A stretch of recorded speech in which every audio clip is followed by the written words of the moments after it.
everybody, it's Hannah, one of the co-owners of Dreambakes, and I'm on my floor today because the lighting is terrible and this is the best I can do, unfortunately. So, this is an earlier one, and I'm talking about Great British Bake Off, the third week, which was Bread Week. And this is quite a cool week. I really enjoy seeing what things people can do with bread. I worked in a French patisserie myself, and we made sort of up to 13 to 15 different types of bread every single day.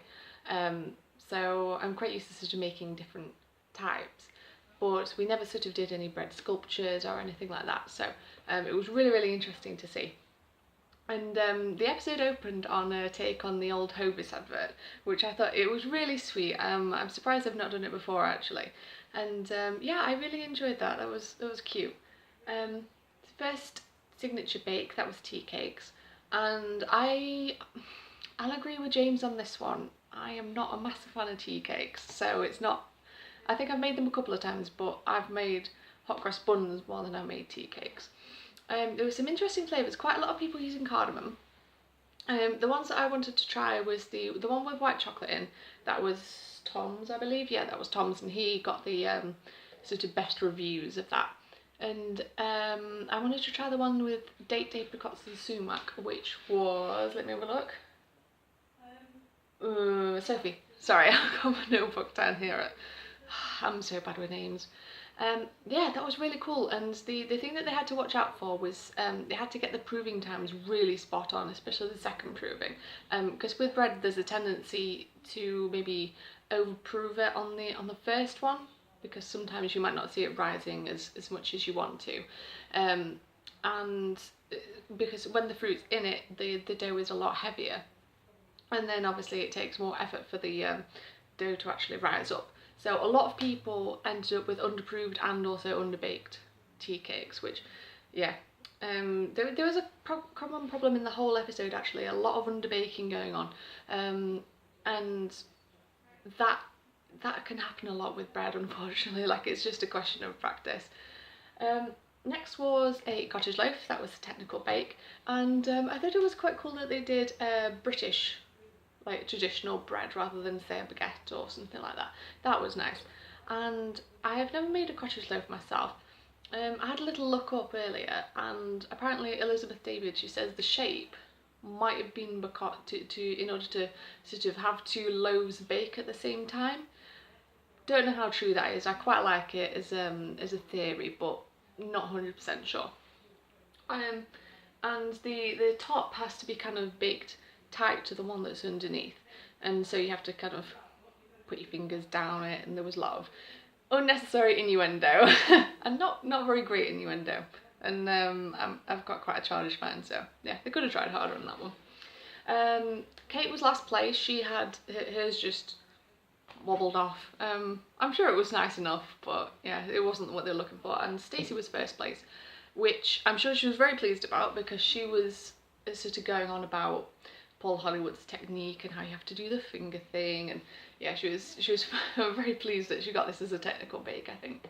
And then showstopper was the bread sculpture, and it needed to be coloured bread, which again I've not done before myself. And they had to use natural ingredients, which I thought was an interesting touch. They had to have at least 3 different flavours in there, all coloured naturally.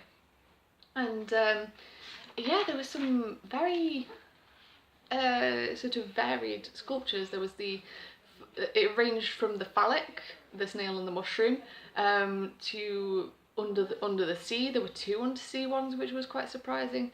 I'm sure they sort of immediately thought black squid ink equals sea, which is fair enough. There was the dragon, which I thought was quite cute. Tom's little rose basket, which looked good but was really bland, unfortunately. And Stephen just went all out, bless him. Like, doing the little chain was really clever. I wasn't sure if they would sort of get a stand for him just to have the breadstick chain elevated, but they did, and good for him. Yeah, a lot of them were underbaked. Some had quite strong flavours. The one I sort of liked the most, I don't know, nothing can really pip it like take the crown from the lion bread, as far as I'm concerned. So it was quite a hard ask. I mean, the handbag just looked beautiful. Unusual choice as well for bread. I don't think I've ever seen that done before. And Star Baker was Julia, which I didn't expect, if I'm honest. I had no idea who it was going to be. And then the person who I thought should have left last week has left, which was Flo, and I was frankly quite happy about that. She was struggling a bit, and my mum's American friend was here, and she found her quite hard to understand, which I thought was quite funny. The whole thing though, I thought it was really cool. I did think more people would choose foreign breads. There was only the black rye Russian bread, and then there was the challah as well, which Stacey made, I believe it was. Yeah, I really thought people would kind of go to other continents to get some sort of different flavours in there, but there we go. What I particularly enjoyed from this episode, Sandy Toxvig moonwalking. I don't think I expected to ever see that, frankly. That was quite a nice moment. Oh dear. And the line of the episode for me was RuPaul's Drag Race. It was completely unnecessary, and a lot of people wouldn't have got that reference, if I'm quite honest, but I'm sure one of the scriptwriters was just dying to get it in as soon as they knew that Prue and Paul were in it. Yeah, I quite appreciated that. As far as episodes go, I thought this was quite good. I'm looking forward to the next one, which is Caramel, and I may have said before, I don't eat a lot of sweet things because I'm surrounded by them all the time, so it's sort of, I look at them like a stack of documents, do you know what I mean? Because like, to me, cake equals work. However, if something is made of caramel, especially salted or miso or tahini or something like that, I am drawn to it. Anything caramel.